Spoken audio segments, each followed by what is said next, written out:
Muito bem, vamos continuar o nosso curso. Hoje com mais uma aula sobre o átomo de 2 elétrons. Estamos falando no átomo de hélio e átomos que são parecidos. Na última aula eu utilizei o método variacional. Fui capaz de colocar parâmetros na função de onda e determinar que nós temos, na verdade, devido ao elétron do spin, duas possibilidades de spin. Ou você tem a soma dos spins dos elétrons zero, e nesse caso nós temos o que nós chamamos o estado singleto. Ou você tem a soma dos spins 1, e nesse caso nós temos o chamado tripleto. E por muito tempo, observando o espectro do hélio, eles achavam que tinha dois tipos de hélio, que chamaram de para-hélio para o singleto e orto-hélio para o tripleto. A nomenclatura que a gente usa, porque como você viu, nós sempre estabelecemos um dos elétrons no estado 1s, então nós pegamos o primeiro elétron e colocamos no estado 1s. Colocado o primeiro elétron no estado 1s, o segundo elétron é que gera o espectro que nós mostramos. E esse espectro vai depender de termos que vai ter aqui agora o estado de spin, 2s mais 1, e o estado de spin aqui, né, esse é o spin total. Então aqui em cima vai aparecer ou um estado do tipo S1, quando o spin é zero, meio, dependendo do J, do estado que você está tratando e assim por diante, ou S3 se for o tripleto, tá certo? Então, nós criamos esses termos e isso gera um espectro que nós, utilizando o modelo da partícula independente, fomos capazes de observar. Hoje nós vamos fazer algo diferente. Nós vamos pegar o átomo de hélio, com a Hamiltoniana, com seus termos principais, sem levar em conta ainda a estrutura fina e hiperfina, e vamos tentar determinar o espectro dos estados com uma determinada simetria. Para que eu estou fazendo isso? Para introduzir em vocês um pouco do método variacional funcional, que não é um método paramétrico, não é um método que você pega, coloca um parâmetro na função de onda e tenta resolver. Então hoje nós estamos aqui no segundo tópico do átomo de 2 elétrons, tá certo? E vamos tentar entender como que é esse método variacional funcional. Ele é extremamente poderoso, ele na verdade é o começo do método variacional, ele é o fundamento do método variacional.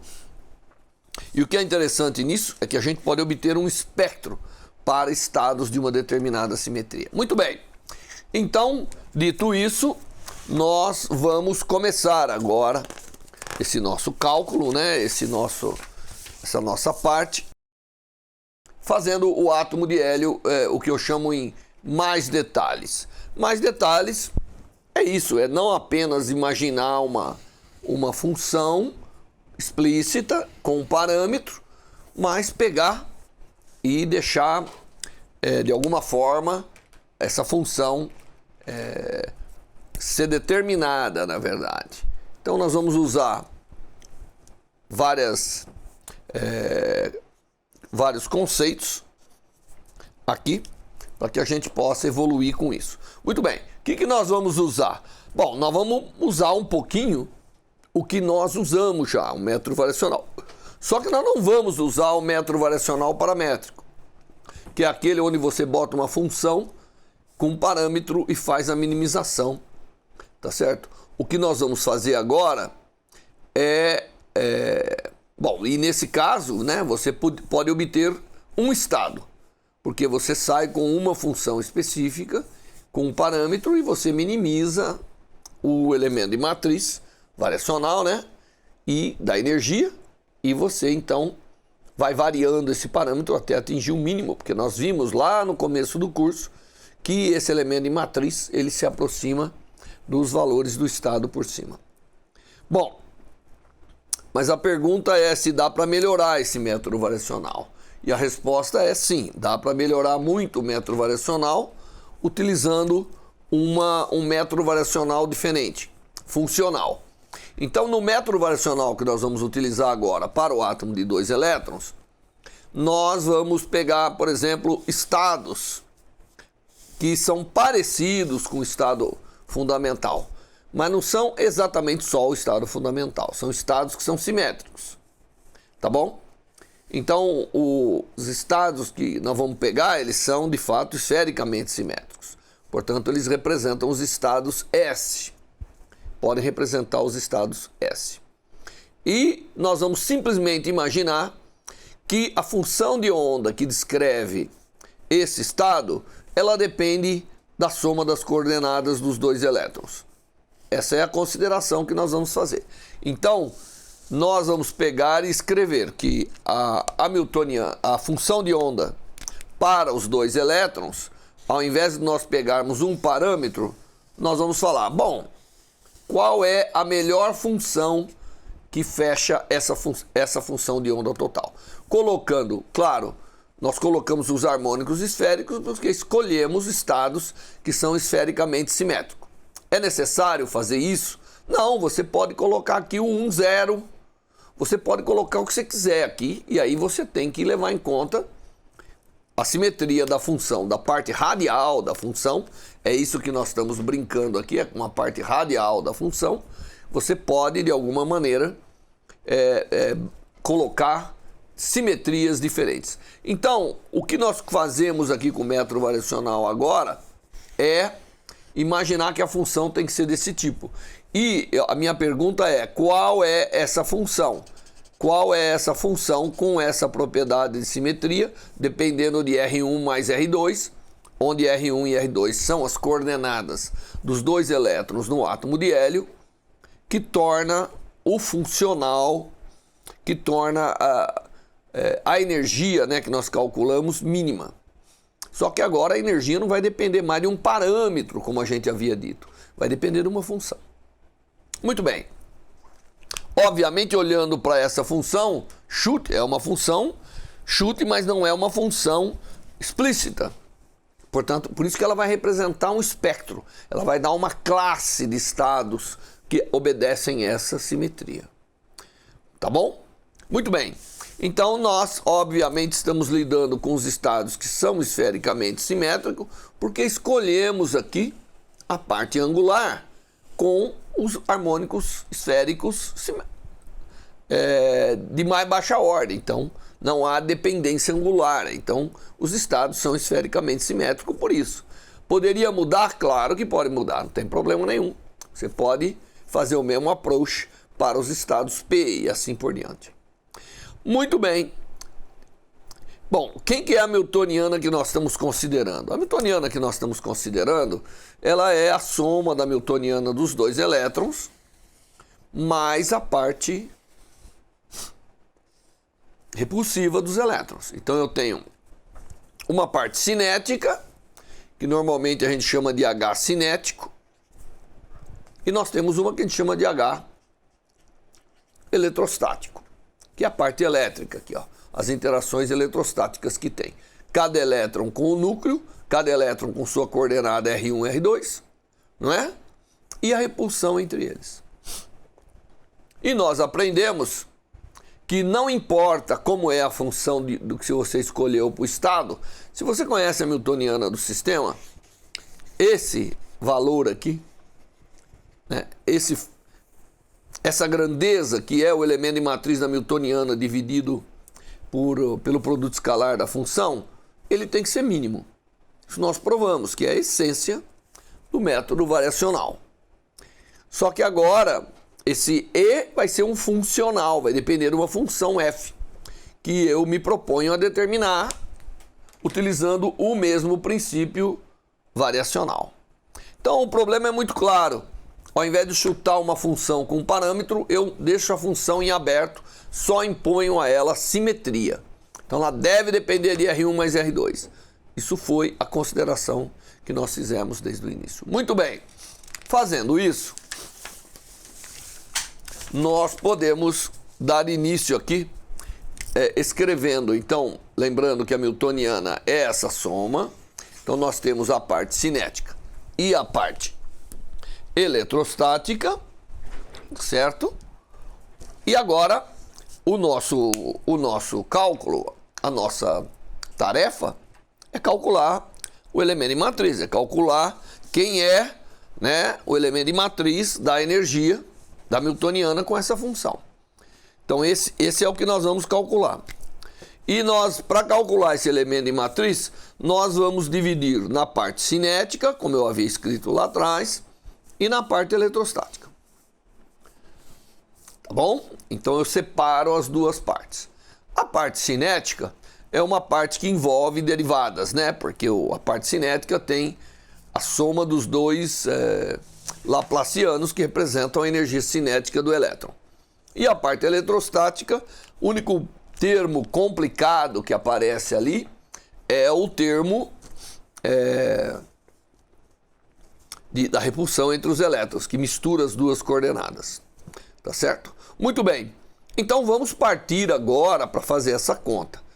A conta que nós vamos fazer é, imaginando que a função de onda φ, ela é um f de r vezes o harmônico esférico y00 para cada uma das coordenadas angulares, nós vamos calcular os dois elementos de matriz. Primeiro a parte cinética e depois a parte eletrostática e vou somar as duas. Tá certo? Muito bem, então vamos começar calculando, né? Então basta eu colocar, lembrando da parte cinética, que é menos h cortado sobre 2m, laplaciano na coordenada R1, mais laplaciano na coordenada R2. Muito bem.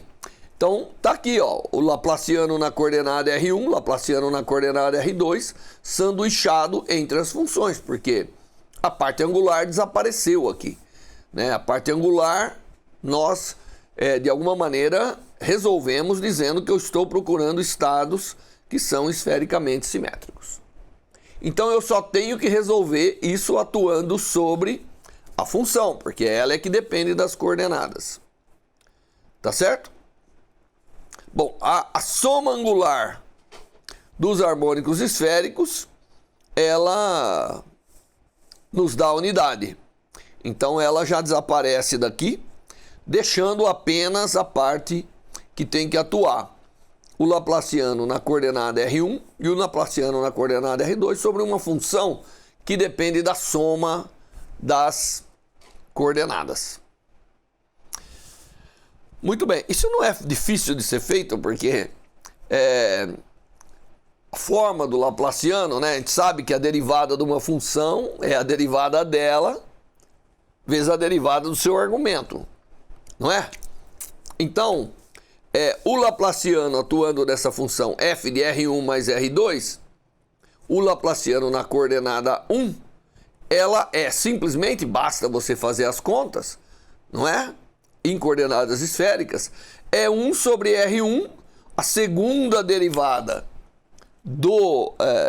da função R1 vezes f na coordenada R1, e a derivada com a coordenada R2 dessa função f de R1 mais R2, né? Claro, né? Vamos repetir aqui.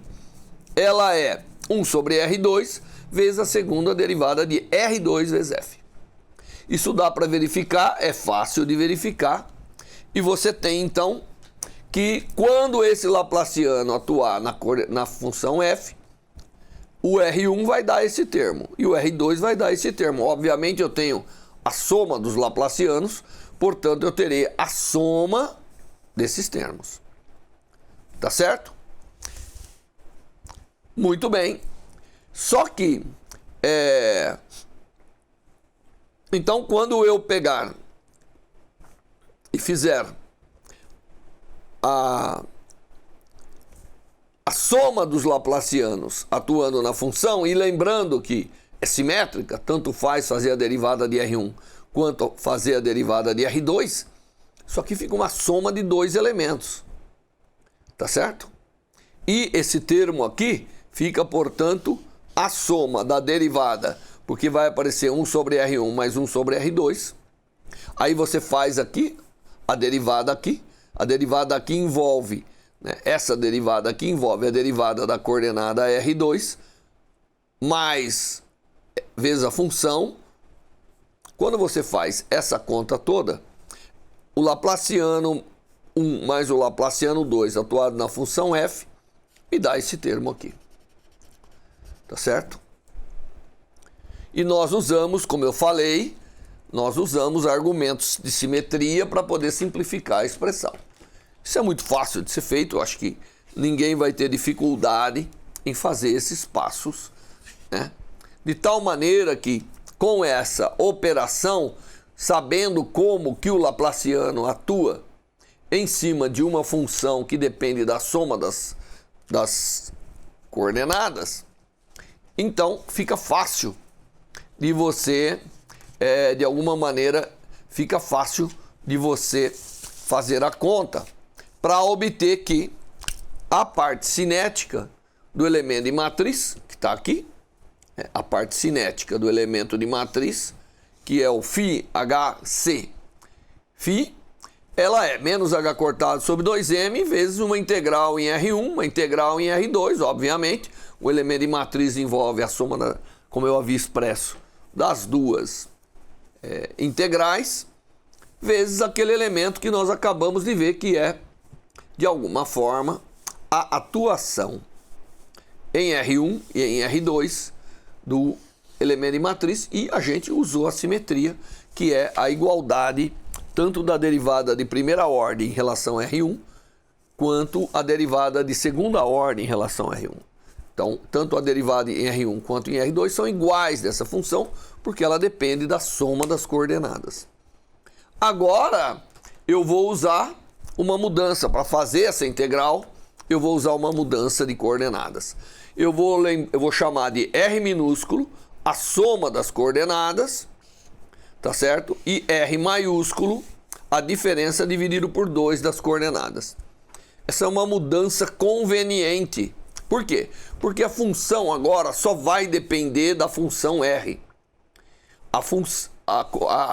A minha função f só vai depender da função R e fica muito mais fácil. Então essas duas integrais vai convergir numa única para a função, porque ela não vai depender da coordenada R maiúsculo, ela vai depender só da coordenada R minúsculo.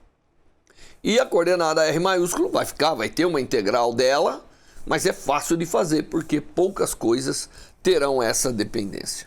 Apenas vai ter elementos que não é a função dependendo de R maiúsculo. Toda vez que a gente faz uma transformada de coordenadas, nós temos que ver como que o elemento de volume daquele sistema de mais do que uma variável varia. Para isso a gente calcula o jacobiano. Vamos lembrar lá a física matemática. E o jacobiano, representado por um determinante dessa forma, ele é o quanto que cada nova variável varia com as outras. A primeira linha, a segunda linha, tá certo? E aqui no caso, o jacobiano é 1. Quem que é o jacobiano? O jacobiano é o quanto que o elemento de volume, que é dr1, dr2 aqui no caso, né? Basicamente, né, com os termos apropriados, quanto que ele se relaciona com dr1 nas novas coordenadas. E como o jacobiano é 1, então esse elemento infinitesimal dr1, dr2 é igual. Então eu faço uma transformada de coordenadas que não muda dr1, dr2. Então no produto dr1, dr2 eu posso colocar dr'inho, dr1, porque o jacobiano é 1. Agora eu tenho que pegar essa expressão e transformar as coordenadas R1 e R2 em R minúsculo, R maiúsculo. Bom, você tem aqui como é a transformação. Basta você multiplicar por 2 o R1 e somar, você já desaparece com o R2. E aí depois você obtém o R1. O resultado é que no lugar do R1 eu tenho que colocar R minúsculo mais 2R dividido por 2. E no lugar do R2 eu tenho que colocar R menos 2R dividido por 2.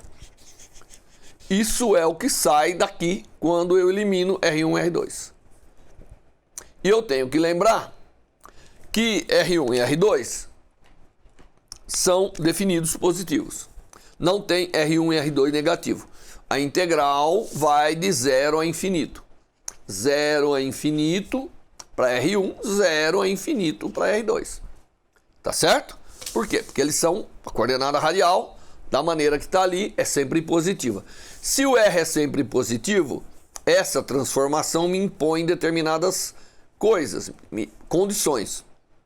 Para que R1 seja sempre positivo e R2 seja sempre negativo, se eu impor aqui R1 maior que zero, maior ou igual que zero, eu vou obter alguma condição entre o R1 e o R1. Porque para isso aqui ser maior que zero, R1 tem que necessariamente ser maior do que menos R sobre 2. Tá bom? Lembre-se que R1 pode ser negativo, R não pode, porque ele é a soma de duas grandezas positivamente definidas, mas R1 pode. R1 pode ser negativo. Então, impondo que R1 e R2 seja maior que zero, você tira rapidamente quais são as condições, ou seja, qual é o espaço de integração para a coordenada R. E a coordenada R, obviamente, ela existe entre R sobre 2 e menos R sobre 2. Então, no espaço R, o R1 tem que estar limitado. Se aqui o R é igual a zero, tá certo? Desculpa, o R1, aqui é o R1, né? Então aqui o R é igual a zero, o R1 é igual a zero. Então eu tenho que o R1 quer dizer, só pode estar entre menos R sobre 2 e R sobre 2. Esse é um intervalo no qual o R1 pode existir. Isso então me determina como vai ser a integral em R1. Né? Porque agora eu vou substituir dr1 dr2 por dr de R maiúsculo. Então aquela integral e o R, não, esse vai de 0 a infinito. Tá certo? Então a integral que nós temos para a parte cinética, ela fica dada por isso, simplesmente substituir nessa equação, aqui a segunda derivada de f com relação a R. Substituir por R minúsculo e R maiúsculo, e obviamente aqui está expresso o termo de primeira derivada, ficou aqui, mais o termo de segunda derivada. E agora a integral do R, simplesmente fiz essa substituição de variáveis, o R tem que ir de 0 a infinito, enquanto o R1, o R maiúsculo, tem que ir de menos R sobre 2 até R sobre 2, porque esse é o domínio onde ele pode existir. A integração em R, e aqui tem todos esses termos que vêm quando eu substituo R1 e R2 pelos valores que eu determinei aqui. Então essa é uma álgebra que você tem que fazer aí em casa para obter tanto esse termo como esse termo. Mas observe que tudo que tem F agora só depende da integração em R minúsculo. Não depende mais da integração em R maiúsculo. Portanto, a integração em R maiúsculo é a integração de um polinômio. Muito fácil de ser feito. Tá certo? E quando você faz essa integração, vai aparecer termos diversos aqui, porque aqui vai ter um R menos 2R ao quadrado dividido por 4. Tá certo? E aqui tem esse outro termo aqui que você deve seguir. O resultado dessa integração e aqui aparece um termo 16, né? Porque é a hora que faz as multiplicações para a substituição. O resultado disso é que eu tenho essa integral, ela é igual a esse termo aqui. O menos h quadrado sobre 2m fica para fora e eu tenho a parte. Já fiz a integral em R maiúsculo, me resta agora a integral em R minúsculo, que eu não sei fazer, obviamente, porque eu não sei a forma explícita da função f. Então eu estou deixando ela na forma integral. Com isso, nós temos aqui o elemento de matriz da parte cinética do Hamiltoniano. Tá certo? Bom, Agora, você pode fazer uma integral por partes aqui, ó. Lembra, aqui você tem DDF, tá certo? Você tem DDF, aqui você tem também FDF, DR.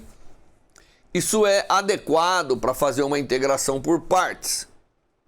Então você vai lá e executa uma integração por partes desse termo. E executando a integração por partes, você obtém finalmente o elemento de matriz. Então você tem que fazer uma integral por partes. Eu tenho certeza que todo mundo que está assistindo esse curso sabe fazer uma integral por partes. Então, fazendo a integração por partes aí desses termos, você obtém finalmente o elemento de matriz para a parte cinética desse sistema de dois elétrons. E você vê que depende da função, acaba dependendo da derivada segunda, com um termo aqui, né, que aparece devido a todas as contas que foram feitas. Esse termo aqui, que é o primeiro termo que nós temos lá do elemento de matriz que vai em cima, né, que é o φH, ele está aqui agora guardadinho. Depende de dF/dr. E depende de dF/dr ao quadrado. Isso é interessante. Muito bem. A parte eletrostática, agora temos que fazer. A parte eletrostática, lembrando lá, nós fizemos a parte cinética, está aqui. Temos que agora obter a parte eletrostática. A parte eletrostática, nós vimos, ela tem a parte que é a interação de cada elétron com o núcleo, que dá origem a esse termo. Então você tem menos 2 vezes a carga, 1 sobre R1, menos o mesmo 1 sobre R2. Então você pega, soma, está aqui. E tem a repulsão dos elétrons. Muito bem. E aí a parte angular eu deixei aqui, né? Mas ela facilmente é integrável aqui. Só que não dá para fazer como eu fiz na parte cinética. Por quê? Porque isso aqui pode depender dos ângulos agora. Então eu não posso jogar fora antes de fazer um passo extra. E o passo extra que a gente usa é a famosa expansão que nós temos para o termo 1 sobre R1 menos R2. Essa expansão em harmônicos esféricos já foi usada e ela é provada facilmente e eu tenho que utilizá-la. Lembre-se que quando eu faço essa expansão, existem momentos onde o R1 é maior do que o R2 e existem momentos onde o R2 é maior do que o R1. Então, quando eu coloco aqui R maior, ele é o maior entre, tá certo? Isso aqui significa o maior de R1 e R2. E quando você tem R menor, isso significa o menor entre R1 e R2. Então, essa integral dupla que aparece aqui, ela vai ser dividida em regiões onde R1 é menor do que R2, e portanto, nesse caso, R1 é o menor, R2 é o maior, e regiões onde R1 é maior do que R2. Portanto, nessa região, R1 é o maior e R2 é o menor. Isso são contas que são tradicionais de serem feitas na mecânica quântica. E o resultado que nós temos, né, fazendo isso, colocando aqui agora a expansão, é que a integral que está lá em cima, essa integral aqui, que obviamente é de 0 a infinito, tá certo? Tanto R1 e R2 vai de 0 a infinito, ela é quebrada, continua sendo uma integral de 0 a infinito, porém ela é quebrada em...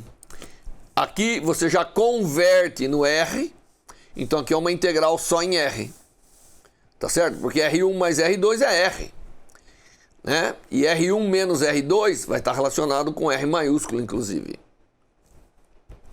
Tá certo? Então, essa integral, ela é quebrada em duas partes.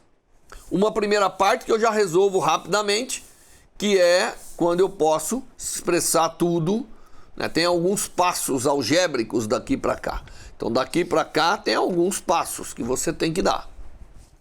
Mas, o elemento de matriz da Hamiltoniana da parte eletrostática é igual a esse primeiro termo mais um segundo termo, onde eu tive que dividir em duas regiões do espaço. A integral que vai de 0 a R1, portanto, nessa parte, o R2 é o maior. E a região que vai de R1 a infinito, onde R1 é o maior. Muito bem, fazendo isso, nós chegamos a um elemento de matriz que tem essa forma aqui. Agora nós vamos aplicar. Para essa integral está tudo ok. Para essa parte da integral. Para essa aqui, eu tenho que fazer de novo as transformações de variáveis. Tá certo? Nós utilizaremos a mesma transformação de variável, lembrando que R é igual a R1 mais R2, eu já usei inclusive aqui em cima, e lembrando que R1 é igual a R1 menos R2, dividido por 2. Com tais transformações, a gente, na verdade, tem a primeira, o que eu chamo de primeira integral é essa aqui. Essa é a primeira integral. Enquanto essa é a segunda integral.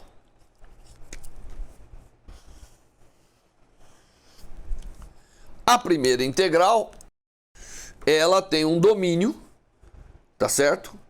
Ela tem um domínio que você vê aqui, ó, o R2 vai de 0 a R1. Portanto, o R1 é maior do que R2, né? Então aqui, na hora que a gente substituir lá em cima, eu não sei se eu falei contrário alguns minutos atrás, mas se falei, me desculpe. O R, aqui o R1 é igual ao R maior. Tá certo? E aqui, como você está integrando o R2, aqui o R2 é o R maior. Portanto, o outro é o menor, né? Então, na primeira integral, o R2 está entre 0 e R1, e o R1, tá certo? Ele vai de 0 a infinito. Muito bem.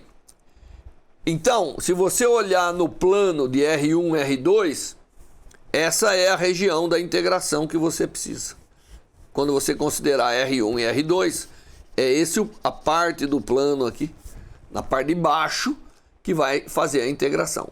Isso corresponde, quando você impõe essas condições, é a mesma coisa de você impor que o R maiúsculo está entre 0 e menos R sobre 2. Então você tem que integrar o R maiúsculo na hora que fizer a integral até menos R sobre 2. Portanto, a parte do R maiúsculo que vai mapear, que vai ter que fazer a integral é essa aqui, onde essa curva aqui é R igual a menos R sobre 2. Tá bom? E essa aqui é R1 igual a R2. Perfeito, né? Portanto, o domínio de integração ou os limites de integração serão agora substituídos por esses domínios quando você fizer, por esses limites, quando você fizer a substituição dessas variáveis, certo? Muito bem. Fazendo a substituição dessas variáveis, bom, isso aqui na primeira integral. Na segunda integral, nós temos a mesma coisa. Lembre-se que a segunda integral é aquela outra onde o R2 era o R maior. Você tem que olhar a mesma coisa. Ali o R1 está sempre menor do que o R2 e quem varia de 0 a infinito é o R1. Aliás, aqui, né, é 0 a infinito. Então nós não podemos deixar de colocar 0 a infinito. Tá bom? Saiu infinito aqui, mas aqui nós temos colocar aqui o limite de R1 é de 0 a infinito e o de 2 também é de 0 a infinito quando a gente faz essas integrais. Muito bem. Então agora você aplica o mesmo princípio. Aonde está o domínio da integral da primeira, onde está o domínio entre R1 e R2, que é o limite, né? E onde está o domínio do R maiúsculo, porque impondo exatamente essas condições, você encontra qual vai ser o domínio de integração, tanto da coordenada R minúsculo, que ela tem que estar sempre no plano superior aqui na transformada, e do R. Isso equivale, né? Quando você impõe isso aqui nesse domínio, isso equivale para as novas coordenadas esse domínio, onde essa curva aqui é R1 igual a R sobre 2. Então você vai integrar nessa parte inferior desse domínio inferior, é onde a integral vai estar sendo executada. Muito bem, então simplesmente o que nós fizemos até agora, como nós vamos fazer uma transformada de coordenada, nós temos que transformar os limites de integração. É isso tudo que nós fizemos. O resultado disso tudo é que nós podemos botar todos os elementos aqui agora para obter que a parte eletrostática tem aquele primeiro termo e essa integral agora contendo as novas variáveis R e R1. E ocorre que isso aqui, você vê, ó, a função f já saiu de fora, porque ela só depende de R. E essa integral toda, em duas coordenadas, passa a ser uma integral numa única coordenada.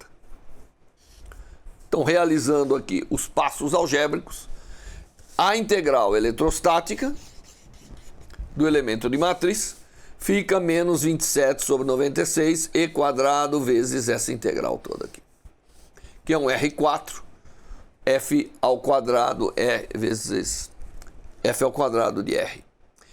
Portanto, o que nós temos agora é que, para fechar essa aula, é que a integral que eu preciso, ou o elemento de matriz da Hamiltoniana que eu preciso para essa função φ que eu acabo de fazer, ela é dado por isso aqui. Então temos a parte cinética, a parte eletrostática e simplesmente, lembra, essa é a parte cinética. Então aqui é a parte cinética. Aqui você tem a parte eletrostática. E tudo é uma integral da função f de r agora. De 0 a infinito, obviamente, porque o r varia de 0 a infinito, com alguns r's que têm potências diferentes aqui. Muito bem. É isso que nós temos que fazer agora, a integral. E como fazer essa integral, né? Muito bem. Agora nós temos que fazer essa integral para extrair as energias, que é o que nós queremos fazer. Bom, nós vamos guardar esse elemento de matriz, porque nós havíamos calculado esse aqui, obviamente, é o segundo elemento que estava na integral. Eu chamei de primeiro elemento. Primeira parte da integral, a parte cinética. Agora eu tenho o segundo elemento, que é a parte eletrostática. Então tinha a parte cinética, agora tem a parte eletrostática. Simplesmente somei tudo, que estão esses dois elementos aqui, que estão na verdade sobre a mesma integral. Eu vou poder botá-los sobre uma única integral. Muito bem. Bom, nós vamos parar aqui nessa aula e na próxima aula nós continuamos a partir desse ponto. Até lá.